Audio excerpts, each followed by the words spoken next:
네, 안녕하세요, 여러분. 현규쌤입니다. 자, 여러분, 이번 시간에는 영국의 자유주의 운동에 대해서 공부해 보도록 하겠습니다.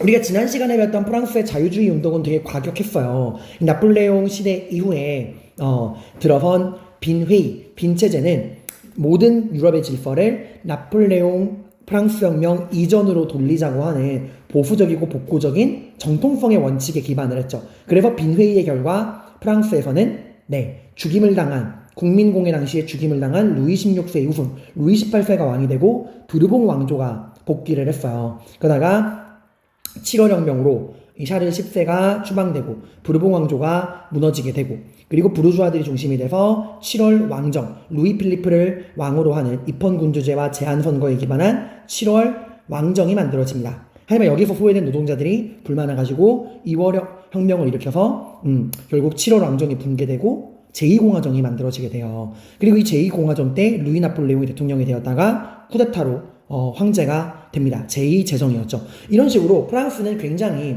유혈 사태가 많았는데 영국은 전혀 그렇지 않아요. 영국은 의회가 주도해서 이러한 자유주의 개혁을 점진적으로 추진하게 됩니다. 그래서 그 전에 있었던 산업화, 이미 영국은 18세기 때 산업혁명을 성공했거든. 이 산업화의 성과를 바탕으로 19세기 이런 자유주의적 개혁을 통해서 영국은 전 세계에 어마어마한 해가 지지 않는 제국을 건설하게 돼요. 그러니까 18세기 경제적인 산업혁명에 이어서 19세기 의회에 통한 점진적인 자유주의 개혁, 이 두 가지 성과가 시너지를 가지고 영국이 세계 최강의 나라가 된 겁니다. 그래서 우리는 이번 시간 18세기 영국의 산업혁명은 나중에 배울 거고, 일단은 19세기 영국의 의회를 중심으로 한 자유주의 점진적 개혁에 대해서 살펴볼 거야. 정치, 경제, 종교, 사회, 이 네 가지 분야를 나누어서 살펴보겠습니다. 영국의 우린 뭘 배운다고요? 19세기 영국의 의회가 중심이 된 점진적인 자유주의 개혁을 정치, 경제, 종교, 사회 나누어 보는 거고요. 이런 자유주의적인 영국의 19세기 개혁에 정치에서는 선거권에 대해서 배울 거예요. 영국의 19세기 자유주의 개혁이라 그러면 선거권 이야기를 빼놓을 수가 없습니다. 자, 우선 1차 선거법 개정에 대해 공부할 건데, 1차 선거법 개정은 1832년이에요. 자, 영국의 1차 선거법 개정은 어디에 영향을 받은 거냐? 프랑스의 7월 혁명에 영향을 강하게 받은 겁니다. 이게 무슨 말이냐? 여러분, 프랑스 7월 혁명 내용 다시 한번 떠올려 보세요. 빈회의를 통해서 이 정통성의 원칙에 따라 부르봉 왕조가 프랑스에 부활하게 됩니다. 그리고 이제 루이 18세가 왕이 됐고요. 그 이후에 샤를 10세가 왕이 됐죠. 근데 샤를 10세는 정신 못 차리고 7월 칙령을 통해 보수적인 전제 정치를 추구합니다. 의회를 해산하고 언론 출판의 자유를 억압했죠. 이러니까 누가 분노했죠? 유산 시민, 이 상공인 부르주아 시민계층들이 분노하게 됩니다. 그리고 이 유산 시민, 상공인 부르주아들이 중심이 돼가지고 분기를 일으키게 돼요. 그리고 그들은 샤를 10세를 추방하고 부르봉 왕조를 무너뜨립니다. 이게 바로 7월 혁명이었죠. 그리고 이 루이 필립을 중심으로 한 입헌 군주제, 그리고 돈 있는 사람들만 투표가 가능한 유산 시민에 의한 제한 선거, 이걸 기반으로 한 7월 왕정을 구성하게 돼요. 노동자들은 불만을 가졌죠. 그럼 이 7월 혁명, 누구에 의해? 유산 시민, 상공인 계층, 부르주아, 이 사람들에 의해서 이제 7월 샤를 10세가 쫓겨나고 7월 왕정이 만들어진 거예요. 이 7월 왕정은 입헌군주제, 루이 필리프를 왕으로 해서 입헌군주제와 돈 있는 사람들만 선거가 가능한 유산 시민에 의한 제한 선거를 법으로 만들게 됩니다. 이걸 보고 이제 영국 의회가 긴장을 한 거죠. 저 프랑스의 저런 유산 시민들의 7월 혁명의 영향을 받아 우리 영국에 있는 상공인 계층들도 이상한 움직임을 할지 모른다. 그러니까 우리가 예방 주사를 놨자. 우리는 먼저 주자. 그래서 이 7월 혁명의 영향을 받아서 영국에서는 의회가 자진해서 선거법을 개정을 합니다. 내용은 뭘까요? 누구에게 우리는 매 맞기 전에 먼저 하자. 그래서 상공인 계층들, 이 상공업자들, 부르주아라고 부르는 돈 많은 유산 시민, 이 도시의 상공업자, 상공시민들, 유한시민, 부르주아, 다 같은 말이에요. 얘들에게 선거권을 주게 됩니다. 누구는 제외, 노동자는 제외. 이것 때문에 프랑스에서도 나중에 2월 혁명가 지어지잖아요. 그러니까 영국도 하나만 배웠지 둘은 배우지 못한 거야. 아무튼 이 도시의 상공시민들, 부르주아, 상공업자들에게 선거권을 부여한 게 1차 선거법 개정이에요. 그리고 이 과정에서 부패 선거구라는 게 폐지돼요. 부패 선거구라는 게 뭐냐면 영국이 이제 산업혁명이 이미 18세기 때 터졌잖아요. 그러니까 얘들아, 산업혁명을 전후해서 인구이동이 활발했을 거 아니야. 그 전까지는 농촌에 사람이 많이 살다가 산업혁명으로 많은 사람들이 도시로 몰려갔겠죠. 이러한 인구이동의 변화를 선거구에 반영하지 않은 거야. 그러니까 여전히 사람이 별로 살지 않는 농촌에서 많은 의원들을 뽑고, 인구가 늘어난 도시에는 의원들을 조금 뽑고, 이런 식의 그런 문제가 많았어. 그래서 부패 선거구를 폐지했단 말은 산업혁명으로 인한 인구이동을 반영을 해줬다는 거예요. 그래서 부패 선거구를 통폐합하면서 산업혁명으로 인한 인구이동을 반영을 해준 거야. 이것 역시도 도시의 상공업자, 부르주아들의 이권을 반영을 해준 거죠. 자, 그리고 프랑스에서는 2월 혁명이 발생합니다. 이 2월 혁명은 누가 주도했죠? 네, 7월 혁명 당시에 소외된 노동자들이 주도한 거예요. 그리고 노동자들은 2월 혁명을 통해서 7월 왕정을 타도하고 제2공화정을 수립합니다. 제2공화정. 제2공화정은 이제 왕은 없다. 우리는 공화정이다. 그리고 보통선거.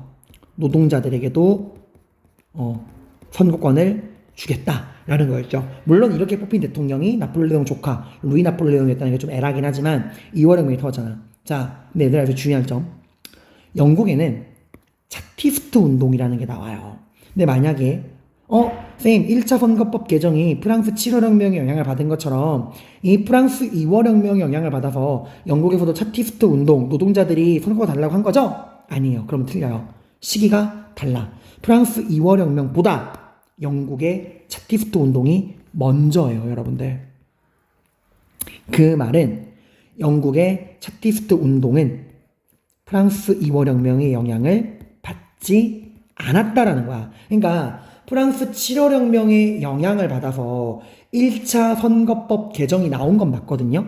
그러니까 프랑스 7월 혁명의 영향을 받아서 영국에서 도시의 상공업자들에게 선거권을 부여하고 부패 선거구를 폐지한 1차 선거법 개정이 나온 건 맞아. 근데 2월 혁명의 영향을 받아서 차티스트 운동이 나온 건 아니야. 오히려 차티스트 운동이 먼저입니다. 그러니까 영국의 노동자들이 먼저 선거권을 요구한 거야. 왜? 영국은 이미 프랑스보다도 훨씬 먼저 산업혁명에 성공했잖아. 그러니까 노동자들의 입김이 더 강했던 거예요.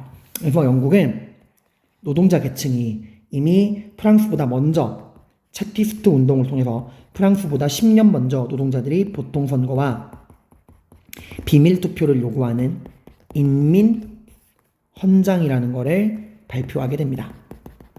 인민헌장. 참정권을 요구하게 된 거예요. 어떻게 보면 이 차티스트 운동이 프랑스 2월 혁명으로 구현되고 영향을 역으로 준 거죠, 여러분들. 자, 그리고 이 차티스트 운동은 노동자들의 이러한 참정권 요구는 결과적으로는 성공하지 못해요. 실패합니다. 그러나 이런 노동자들의 외침은 어디에? 2차 선거법 개정에 반영되었다라는 거야. 그러니까 자, 정리하면 차티스트 운동을 통해서 영국의 노동자들은 보통선거랑 비밀투표를 요구하는 인민헌장을 발표하고 참정권을 요구했다. 비록 성공하지 못했지만 이런 노동자들의 인민헌장, 차티스트 운동을 통한 참정권 운동은 2차 선거법 개정에 영향을 주고 반영된다. 그래서 2차 선거법 개정에서는 도시 노동자들에게 선거권을 주고요. 더 나아가 3차 선거법 개정에서는 도시를 제외한 농촌과 광산의 노동자들에게도 선거권을 주게 됩니다. 여기 차티스트 운동에 대한 내용, 이런 내용들 나오고요. 영국의 선거권 개정 움직임을 여러분이 보시면 1차 선거법 개정은 뭐에 영향을 받았다? 프랑스의 7월 혁명의 영향을 받아서 도시의 상공업자들, 부르주아들에게 선거권을 준 거고요. 그리고 차티스트 운동은 프랑스의 2월혁명 영향을 받은 게 아니에요. 오히려 영국이 먼저 나옵니다. 차티스트 운동. 영국의 노동자들의 참정권 운동이에요. 차티스트 운동을 통해서 인민헌장을 발표하게 됩니다. 그리고 이후에 이제 2월혁명은 오히려 차티스트 운동에 영향을 받아서 나오게 되는 거죠. 아무튼 차티스트 운동은 성공하지 못했지만 2차 선거법 개정에 영향을 주어서 도시의 노동자들에게도 선거권이 확대되었다. 그리고 3차를 통해서 농촌과 광산의 노동자들에게까지도 투표권이 확대가 되고요. 그 이후에 4차, 3차랑 4차 사이에 뭐가 있냐? 1차 대전이 있어요. 세계 1차 대전. 1차 세계대전은 총력전이어가지고 여자들도 공장에 가서 일을 하게 됩니다. 그러면서 1차 세계대전 이후에 여성의 권리도 늘어나게 돼요. 그래서 1차 세계대전, 1차 세계대전이 1914년부터 18년까지거든요. 1차 세계대전 이후에 이제는 남성뿐 아니라 여성에게도 투표권이 오게 돼요. 다만 여전히 여성에 대한 차별이 있었죠. 그러다가 5차 선거법 개정을 통해서 21세 이상의 남녀 모두에게 보통 선거권이 확립되게 되는 거예요. 이게 정치입니다.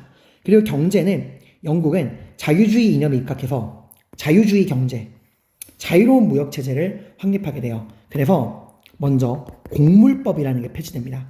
자, 공물법이라는 게 폐지된다라고 하면은 공물법이 뭔지 알아야겠죠? 공물법은 19세기 초반 1815년에 영국에서 나온 법이야.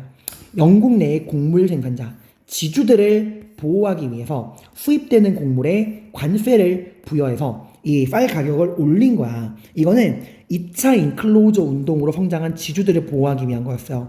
1차 인클로저 운동은 16세기 그 모직업이 발전하니까 그 지주들이 논을 목초지로 바꾼 거였죠. 그에 반해 2차 인클로저 운동은 18세기 산업혁명을 통해서 인구가 늘어나니까 오히려 지주들이 목초지를 논으로 바꾼 거야. 그래서 이제 영국 정부도 이 지주들의 이권을 보장해주기 위해서 값싼 외국의 곡물에게는 관세를 부여해서 영국 내 쌀 가격을 올려서 지주들의 이권을 보장을 해주셨던 거예요. 19세기 초반에. 그런데 시대가 점점점 변하면서 누구의 입김이 강해지는 거야? 이제는 지주들이 아니라 지주들의 힘은 점점 약해지고 누구의 힘이 강해지는 거예요? 산업자본가. 이 도시의 산업자본가들의 영향력이 점점점 강해지는 거야.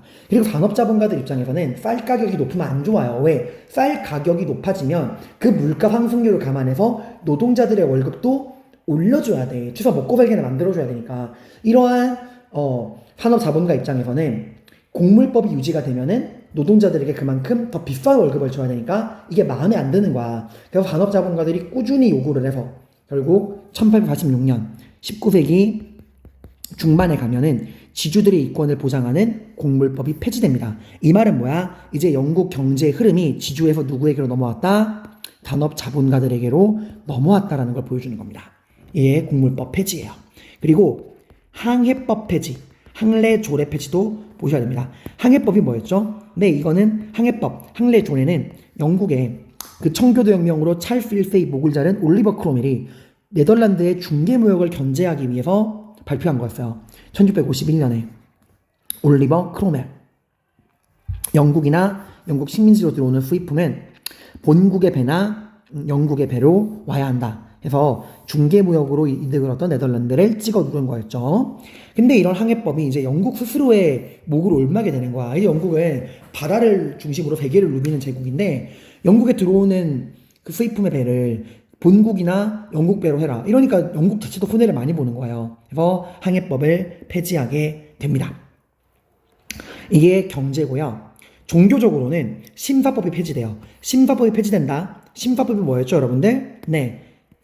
청교도 올리버 크로멜이 항해법이랑 이런 저런 걸 통해서 영국 자체를 나쁘게 다스린 건 아니지만 너무 지나친 청교도 주의에 입각한 금욕적인 독재 정치로 인해서 영국인들이 염증을 느껴서 올리버 크로멜이 죽은 이후에 다시 스튜어트 왕조를 복구시키죠. 왕정 복구. 그래서 찰스 2세가 다시 왕이 되잖아.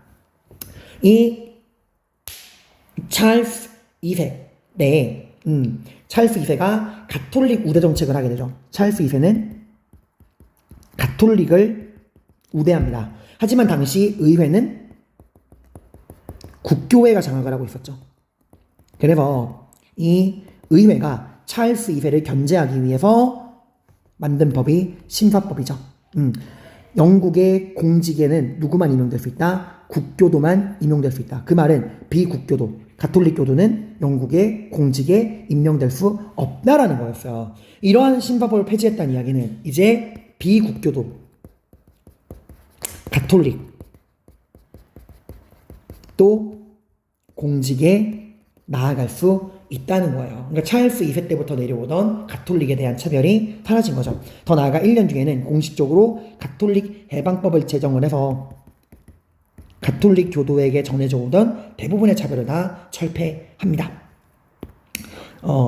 그리고 사회적으로는 영국에서도 그 노동자들에 대한 너무 지나친 그런 인권 탄압 되게 심했어요, 여러분들. 막 그 어린아이들을 하루에 막 16시간, 18시간씩 일을 시키고, 막 그런 것들이 있어서 영국에서도 노동조합법, 공장법 등을 통해서 이런 미취학 아동들에 대한 노동 조건을 서서히 개선해 나가게 됩니다. 여기 선생님이 공물법이라든가 나머지 내용들에 대한 자료도 놨으니까 이렇게 보시고, 특히 여러분 공물법, 항해법, 심사법 폐지, 공물법, 항해법, 심사법 폐지는 그 이전에 여러분이 배운 내용이랑도 연결되는 거니까 잘 알아두시기를 바랍니다. 자, 이렇게 해서 자유주의까지 끝났고요. 다음 시간에는 민족주의, 자유주의 끝났으니까 민족주의, 민족주의에 기반한 독일과 이탈리아의 통일에 관해 공부해 보도록 할게요.